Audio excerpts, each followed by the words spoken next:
Are you discouraged because people are not giving you what they used to? It's because God's growing you up. Quit trying to get from people what only God can give. Go to Him for your value, your self-worth, for your encouragement. If you'll start passing these tests, not relying on people, you'll not only live more confident, more secure, but I believe and declare you're going to overcome obstacles that looked insurmountable, accomplish dreams that seemed impossible, and reach the fullness of your destiny. You cannot hang out with a bunch of defeated, going nowhere, no vision men and be an overcomer. You are who you hang around.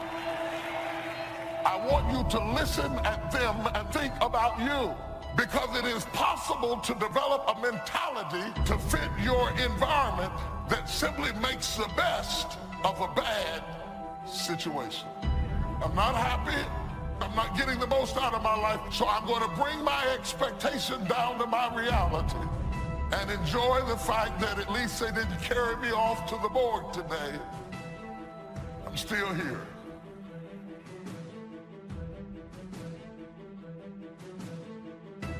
You don't need everyone that you think you need. You're depending on too many people. You don't need all of your coworkers to support you. You don't have to have all your friends and family members cheering you on. The less you depend on people, the greater the anointing in your life. If you've ever been good to somebody who wasn't good back, if you've ever poured yourself into an individual, a company, a place or thing, and didn't get the results you expected. If you've ever had a moment in your life that you have measured yourself and come up short, this message is for you. If you've ever given your best to somebody and they act like it wasn't nothing at all, then this one is for you. Move on. Forget them. They are lying and they are untrustworthy, so move on. You got to see them for what they are. That person is not who you thought they were. So move on, and at the risk of sounding callous, get over it. No one is such a real enemy as a false friend. The worst thing you can do when somebody hurts you, listen, the worst thing you can do is to harbor your hurt, because harbored hurt becomes burden bitterness. Not most of the time, not a lot of the time, every single time. If somebody hurts you and you hold it in and you brood over it, harbored hurt becomes burdened bitterness.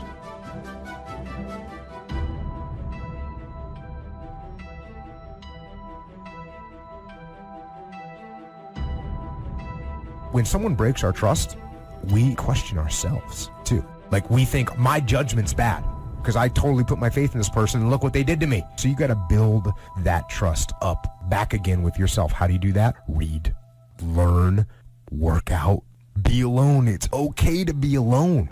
It's okay. There's no big deal. Enjoy it. Do something productive and build that trust up in yourself. Look back at the situation, learn from it. You must be very intentional and deliberate. You're not going to wake up one day and find a law degree. You're going to have to work for it. And your problem is you wake up on Monday and you might be strong, but by Wednesday, you're not intentional and deliberate. You are hoping that the best is going to happen to you, and the best never happens to you. If you look in the mirror tomorrow and say that, you will change, because nobody likes thinking of themselves as a failure. I don't want you to keep doing dumb stuff and say, my life is miserable. No, your life is not miserable. Your ability to make adjustments, to make corrections is messed up. And you're too slow. You're too casual. You think too much. You need to get in a hurry. The separator is going to be who takes massive action quickly. They print money. They don't print time. They don't print opportunities. You can lose money and get it back. You can't get time back. You can't get experiences back. Average people focus on money. The greats focus on time, because I can't get my time back. If for 10 years, if you didn't avoid doing what you knew you needed to do, what would you be like? What would happen if you just stopped wasting the opportunities that are in front of you? You'd be 10 times more efficient. You have no idea how efficient people get.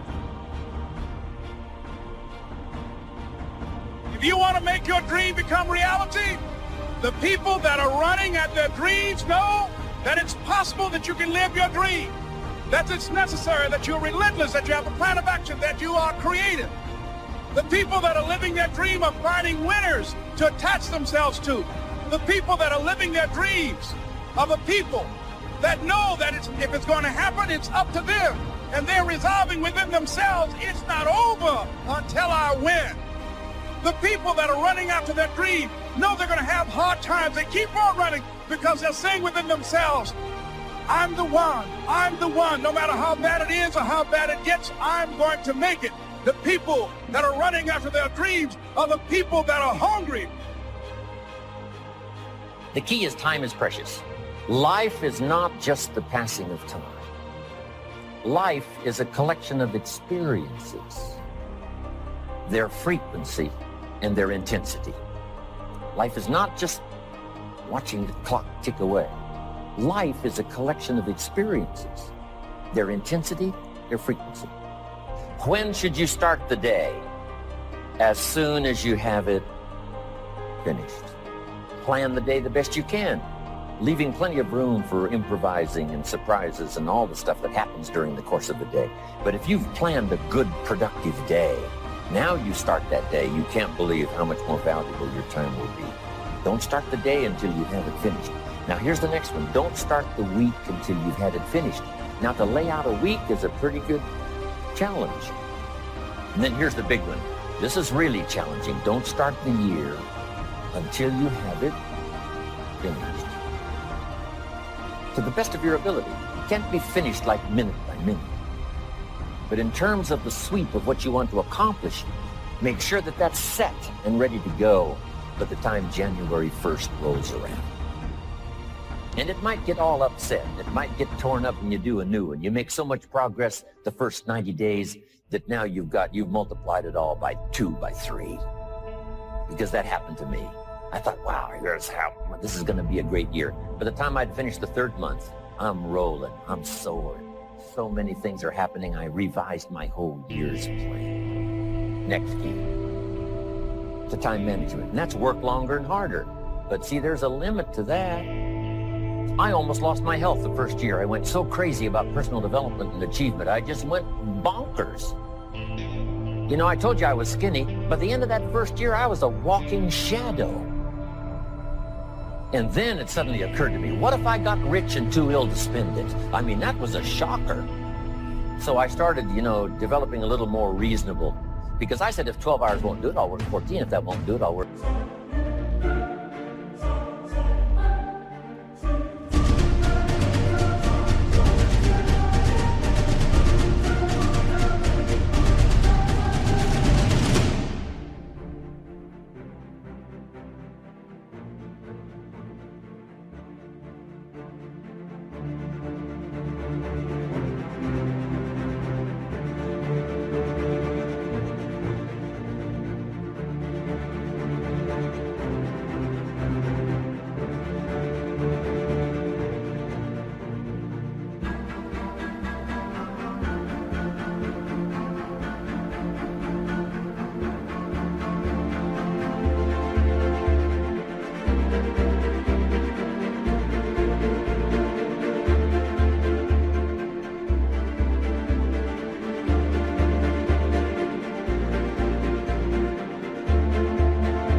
How many hours it takes.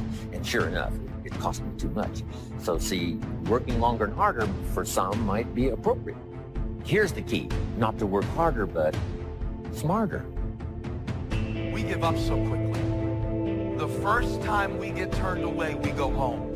The first person that doesn't like us, the first person that doesn't help us, the first time it gets a little hard, many of us are so quick to see disappointment as a dead end. If you can't get in, go up. If you can't get through on this level, go up to a higher level. Sometimes the reason God allows you to be restricted is because you're at the wrong level. And sometimes he'll put a disappointment in your life, so you have to climb over it. Restoration will come. Healing will come if you won't give up.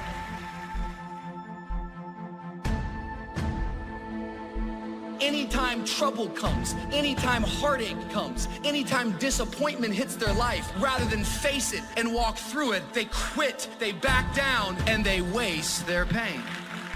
Pain has a purpose. Don't let your pain define you. Let your pain refine you.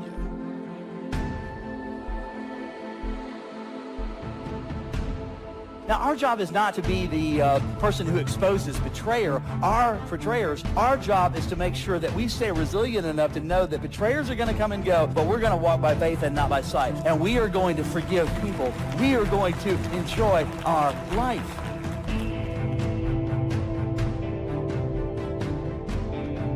People, they go through something that was supposed to be a season, but instead of it being a season, it dictates their entire life.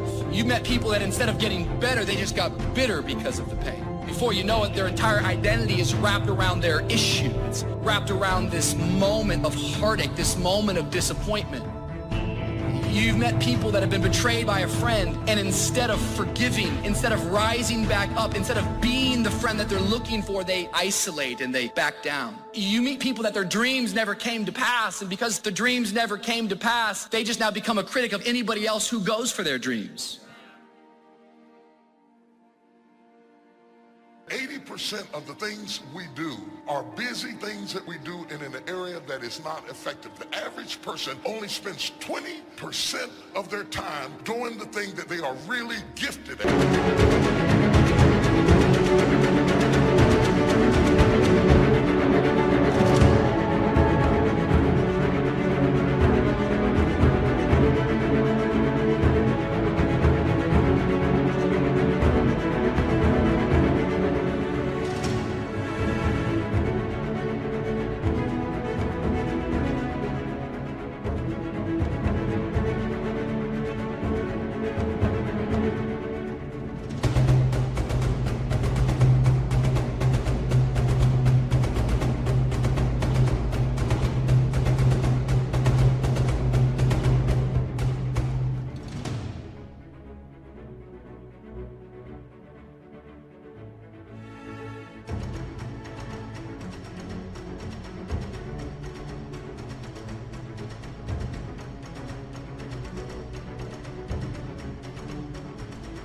Created and excited to do, and the rest of it is all the dumb stuff that we all have to do in order to survive. Wonder what would happen if we would go from doing 80% of things that are busy but not effective and 20% of the things that are really effective if we would switch those numbers around and only give 20% of our time to the things that we have to do and 80% of our time to the thing that we were created to do.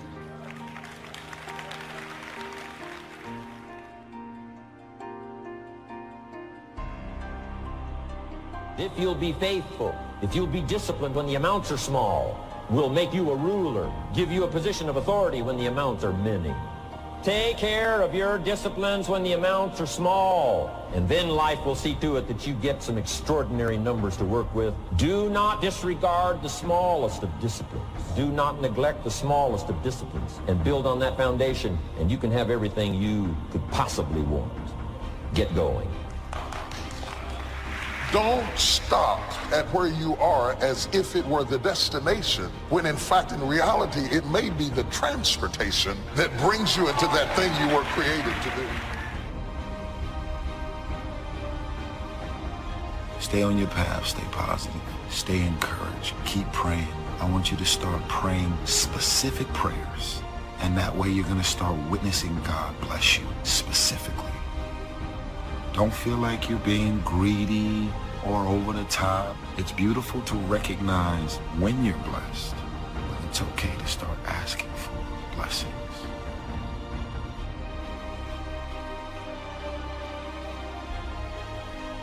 And so right now, in this era where we are, the people that are going to come out on top, the people that are going to get control of their destiny, the people that are going to maximize this place in history and be fortified in terms of their mental resolve and families and their skills and their ability to create incredible wealth are people that are using their times more productively. The people who take the time to learn something new every day. If you're not willing to learn, nobody can help you. If you're willing to learn, no one can stop you.